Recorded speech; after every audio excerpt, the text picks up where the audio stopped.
Assalomu alaykum va rahmatullohi va barakatuh.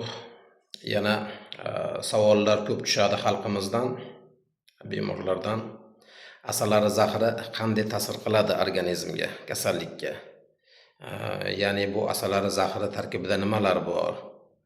Qanday bu turli xil kasalliklarni davolayapti? deb savollar tushadi. Endi bu savollarga javobimiz asalari zahri tarkibi murakkab bo'lib, bunda turli xil aminokislotalar, mikroelementlar, moddalar, vitaminlar mujassam bo'ladi. Xudo xolasa juda ham ko'p kasalliklarga haqiqatdan ham davosi bo'lyapti. Davolayapmiz. Mana 2018-yildan beri xudo xolasa ko'p kasallar davolab kelyapmiz. Tajribamizdan juda ham ko'p o'tdi. Kerak bo'lsa hech qayerda shifo topilmayotgan bemorlar ham kelib mana shu yerda shifo topib ketishyapti. Avvalambor Allohdan biz sababchisi qilib juda ham ko'pchilik shifo topib ketyapti. Endi bu asalari zahri tarkibi juda ham murakkab bo'lib, kerakli mikroelementlar, aminokislotalar, moddalar biz asallarni biologik mahsulotlarga chaqtiramiz. Shu chaqtirganimizda organizmga kirib boradida kasal organlarni davolashni boshlaydi. Tabiiy ravishda, 100% tabiiy usulda davolaniladi bemorlar. Endi bundagi turli xil vitaminlar kerakli organlarga yetib borib, uni davolashni boshlaydi. Keyin bu qonni suyultiradi. Organizmda qon sirkulyatsiyasi yaxshilanadi. Qon oqimi yaxshilanadi. Toraygan qon tomirlarini kengaytiradi, tromblarni oldini oladi.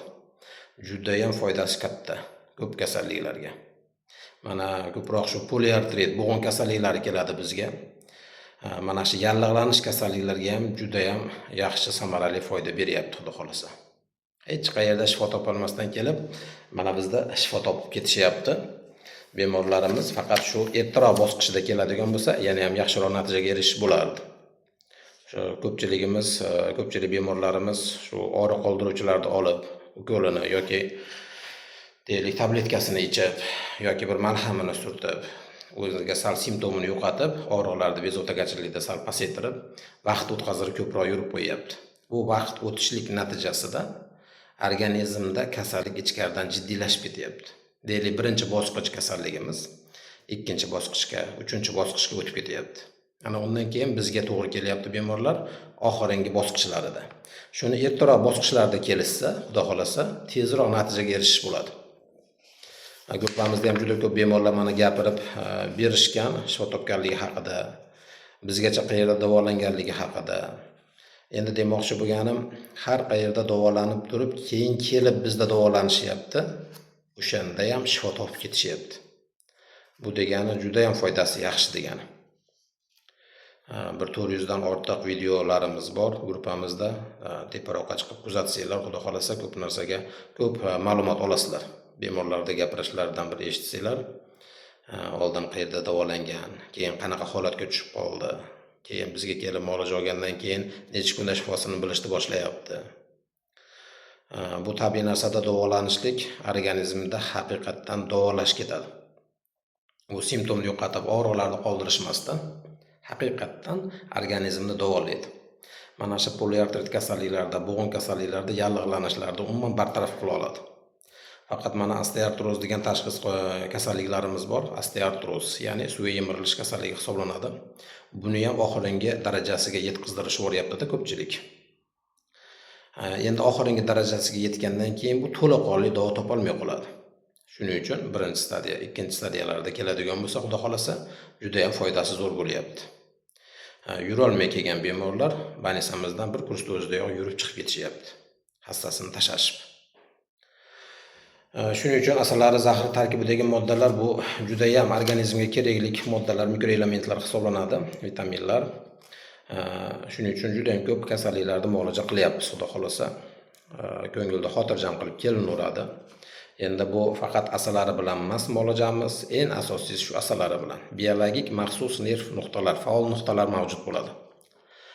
Insonda mana shu faol nuqtalarga asallarni tartib orqali qoidasi bilan qo'yishlik natijasida muolaja qilamiz. Mana shuning orqasidan shifo topishadi, xudo xolasa. Endi bunga qo'shimcha hozirda giyohlarimiz bor, hijomamiz bor. Zulukda ham mana yaqinda qo'shib oldik muolajamizga. Kerakli insonlarga qo'shimcha ravishda foydalanishlik uchun. Kelgan bemorlar asosan asalari bilan davolanishadi bizda. Bunga qo'shimcha ravishda misol deylik, davrinasi o'ta baland bemorlar kelib qoladi. Qon aylanishi yaxshi emas insonlar kelib qoladida. Mana shu qoni quyuq insonlarga, misol asalariga qo'shimcha ravishda zuluydan 2 dona yoki 4 dona yoki 6 dona qo'shib muolaja qilishimiz mumkin. Yoki hijomat qilib qo'shib muolaja qilishimiz mumkin. Yoki shunday bemorlarimiz bor, oshqozon ichak faoliyatlari tizimi trakti buzilgan holatda kelishadi, oshqozonda yazvalar bilan kelishadi, gastrit bilan kelishadi. Mana bu oshqozon ichak kasalliklariga ham xudo xolasa asalarining juda ham foydasi yaxshi. Keyin bunga oshqozon ichak kasalliklariga beriladigan giyohlarimiz bor. Mana shu giyohlarni ham qo'shimcha ravishda ishlatamiz. Xudo xolasa mana shu yazva bilan kelayotganlar, gastrit bilan kelayotganlar hammasi tuzalib ketyapti. Muolajamizni olishadi, borib yana ko'rikdan o'tishib, Javlonbek shunaqa yoki doktor shunaqa bo'ldi bizda, mana oldingi natijamiz bilan hozirgi natijamizni ko'ring. Yazvani izi ham qolmabdi deb telefon qilishadi yoki Telegramda murojaat qilishadi, rasmlarni jo'natishadi. Bu rasmlarni albatta biz guruhimizga qo'yib boramiz. Endi buni hamma ham qilmaydi, hamma ham jo'natmaydi. Kimlardir shu 100 ta bemorimizdan bir 4 ta 5 tasi jo'natish mumkin xolos analiz qog'ozlarini. Chunki ko'pchilik xohlamaydi guruhga qo'yadi degan maqsadda jo'natishmaydi hisobda. Shuning uchun bunaqa oshqozon ichak faoliyatlari tizimiga ham xudo xolasa juda ham foydasi yaxshi. Mana allergik holatlarga ko'pchilik aridan qo'rqadi, allergiya beradi deydi. Yo'q, bu hammaga allergiya beradigan narsa emas. Biologik maxsus nerv nuqtalariga chaqtiramiz asallarni.